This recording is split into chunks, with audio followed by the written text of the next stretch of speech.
नमस्कार दोस्तों, स्वागत है एक बार फिर से बहुत ही शानदार वीडियो के साथ। तो आज इस वीडियो में बात करेंगे हम देवयानी के बारे में।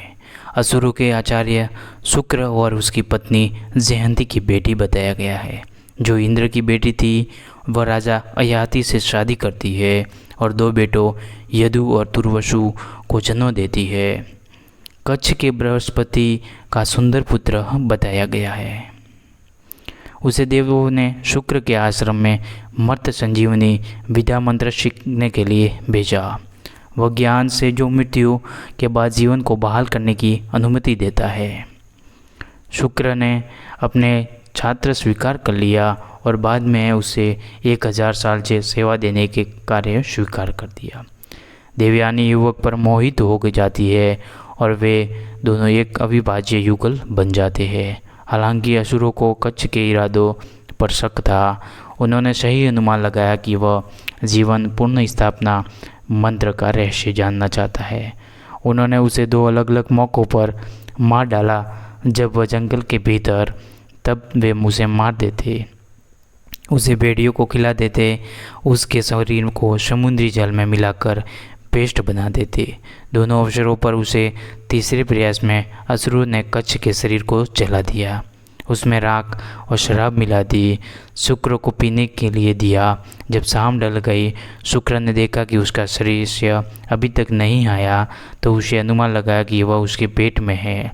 खुद को दुविधा में पाकर आचार्य ने कच्छ को मर्त संजीवनी मंत्र सिखाया और जब शिष्य शुक्र के पेट से बाहर निकलकर उसे मार डालता है, तो वह मंत्र का जाप करके अपने आचार्य को पुनर्जीवित करता है।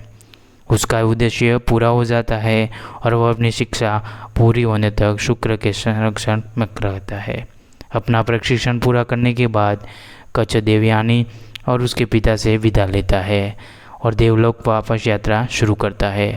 देवयानी काफ़ी दूर तक उसका पीछा करती है, उससे विवाह करने का अनुरोध करती है। कच्छ उसे बताता है कि शुक्र ने उसे बताया था कि चूंकि वह आचार्य के गर्भ से प्रकट हुआ है, इसलिए उसका पुत्र माना जाता है। इस वजह से देवयानी उसकी बहन बन गई।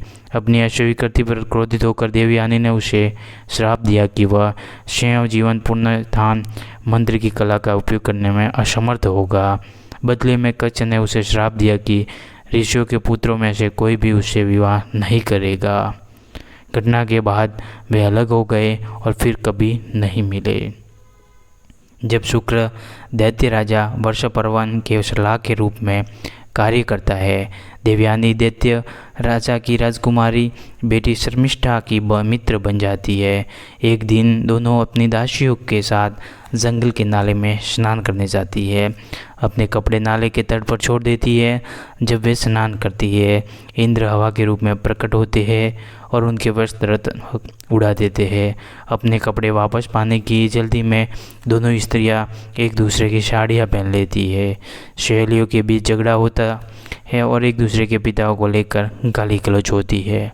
आगामी झगड़े में शर्मिष्ठा और उसकी दासियाँ देवयानी को मरा हुआ समझकर एक कुएं में फेंक देती है। देवयानी को चंद्रवंश के राजा अयाति बचाता है।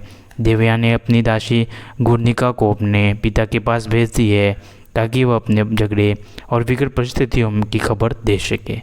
शुक्र वर्षपर्वन से क्रोधित हो जाता है, अपनी बेटी के साथ जंगल में जाकर बच जाता है। जब दैत्य राजा आचार्य के व्यक्तिगत रूप से क्षमा मांगता है, तो शुक्र मांग करता है कि शर्मिष्ठा के साथ 1000 सेवकों को देवयानी की सेवा करनी चाहिए। ऋषि के क्रोध से डरकर राजा मान जाता है और अपनी बेटी और 1000 महिलाओं को जंगल में देवयानी की सेवा करने के लिए भेज देता है। कुछ समय के बाद देवयानी शर्मिष्ठा और अन्य सेवकों के साथ जंगल में लौट आती है। अयाति शिकार के लिए उसी स्थान पर आता है और वे फिर से मिलते हैं। राजा और ब्राह्मण की बेटी के बीच प्रेम हो जाता है, इसलिए राजा शुक्र से देवयानी का हाथ मांगता है। जैसा कि प्रथा थी, शुक्र ने तुरंत अपनी सहमति देता है, लेकिन अयाति को चेतावनी देता है कि उसे शर्मिष्ठा के साथ वैवाहिक संबंध नहीं रखना चाहिए। अयाति देवयानी से विवाह करता है, उसे महल में अच्छी तरह से देखभाल करता है। अयाति के देवयानी से 2 पुत्र यदु व तुर्वसु हुए। देवयानी की जानकारी के बिना वह गुप्त रूप से शर्मिष्ठा के साथ संबंध बनाता है। उससे उसके 3 पुत्र होते हैं, दुरहु, अनुदुरहु और पुरु होते हैं। जब भी देवयानी को अपने पति की बेवफाई का पता चलता है तो उसे छोड़ देती है, अपने पिता के पास लौट जाती है। शुक्र अपने दामाद के समय से पहले बुढ़ापे का श्राप देता है। हालांकि हयाती की विनती सुनने के बाद वह इसके बदले के लिए सहमत हो जाता है। हयाती अपने बुढ़ापे को अपने ही किसी युवा बेटे की जवानी के साथ बदल सके। हयाती अपनी जवानी अपने 5वें बूढ़े बेटे पुरु के साथ बदल देता है। अपनी दोनों पत्नियों के साथ 1000 साल तक अपनी कामुक जवानी का आनंद लेने के बाद वो अपने बेटे से श्राप वापस प्राप्त करता है। अगर आपको देवयानी के बारे में यह जानकारी अच्छी लगी हो तो वीडियो को लाइक करें और चैनल पे नए हो तो चैनल को सब्सक्राइब जरूर करें।